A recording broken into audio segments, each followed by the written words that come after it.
Welcome to my home. I'm staying put for a few months, which means I don't want to drive every week to the gas station to get propane.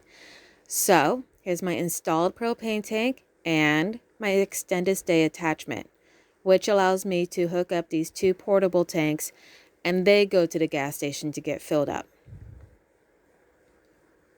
I'm rather enjoying staying put in one place, but that's just because it's winter and it's cold and I don't want to go out and about.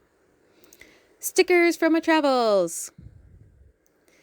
It does get below freezing here, so here is my heated water.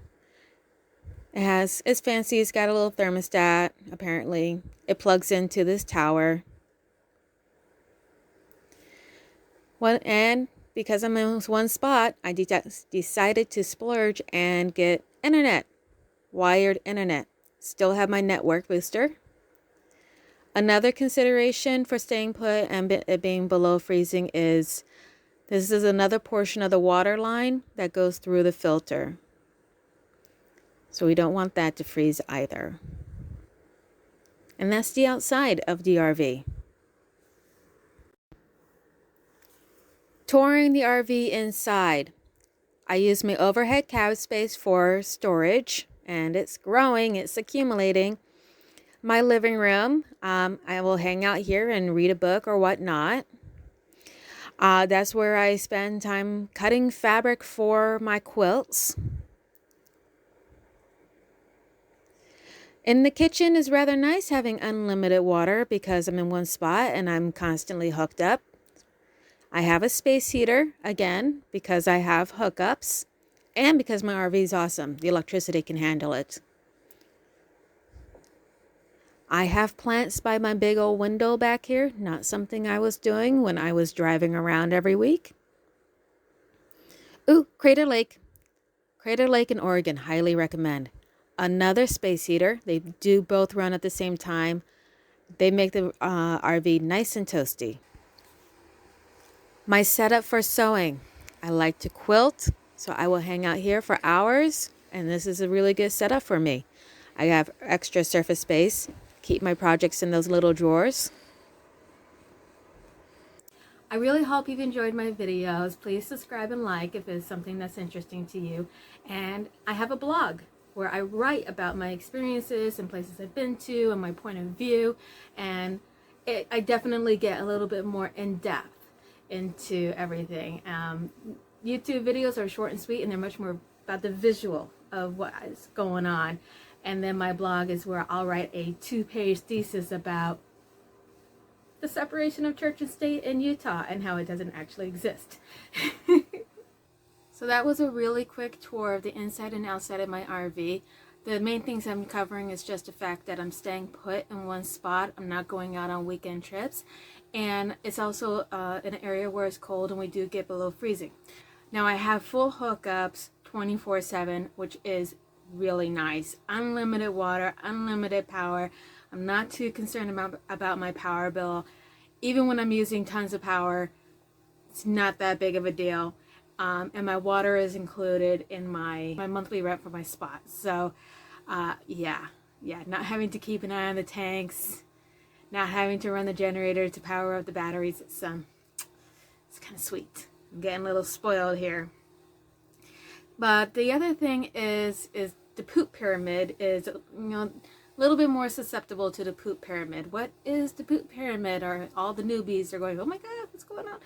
Okay, so as you poo and it goes into your black tank, the solids could potentially create a pyramid. The way that you're going to prevent this from happening is to put in a whole lot of liquids to create a slurry. Now, when I was going out every other weekend, or when I was just transient, living in here, moving around all the time, it really wasn't a problem because the motion of the ocean as you're driving around is going to prevent a pyramid from forming in the first place. But as you're staying in one spot, I've just been more conscientious of putting even more water in the toilet, which is fine because I have unlimited water and don't have to worry about using up all my fresh water from the tank to put it in the black tank. So, poop pyramid. keep your black tank closed, open it once a week, make sure you're using the appropriate chemicals, tons of water. You'll be fine. Which brings us to the tanks themselves and being in an environment that could potentially freeze. I'm in Southern Oregon. I'm in a valley. It's gotten below freezing temperatures once or twice. It's now December. So it happens not all the time. It's not like an every night situation. And so far, I haven't had any problems with my tanks freezing or anything like that. And the things that you're looking for to see if there is a problem is, take a look underneath the RV for drips. If a freezing is going to happen and it's going to hurt your water lines, or if it's going to hurt seals after the freeze, during the day, there could be some drippage. Keep an eye out for that. So far, I'm not seeing anything, so I'm not, fingers crossed. There is that other section where water goes through the filter in that cabinet underneath the RV. I went in there to get some stuff, and it was a couple of inches of water on the bottom. And there's two little holes in there, so it actually could have been more water at some point, and a portion of the water drained out. So I'm thinking at one of these freezes, something may have happened to break a seal or something. So I cleaned it all out and I dried it all out, and I've been keeping an eye on it, and no new water has been introduced. So there was a broken seal from a freeze. I would have expected some kind of leak, but I'm not seeing any kind of leak. So I'm not really sure what's going on there. But just be aware that you have another part of your water system that potentially could be exposed in an adverse manner to freezing temperatures. And that's where your fresh water goes through that filter before it comes up out of your tap. Water heater, the great water heater question. Do I leave my water heater on all the time? For me, no. I'm not using that propane for that. There's this idea that it takes a lot of propane to get your water heater up to a higher temperature to be able to use it.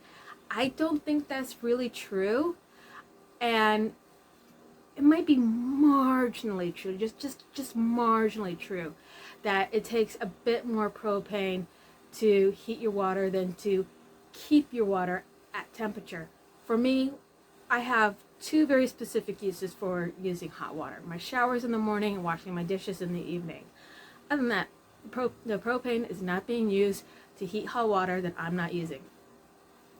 My space heaters. I have two space heaters in addition to my propane furnace, and I run them both at the same time, and I keep my furnace on a very low temperature.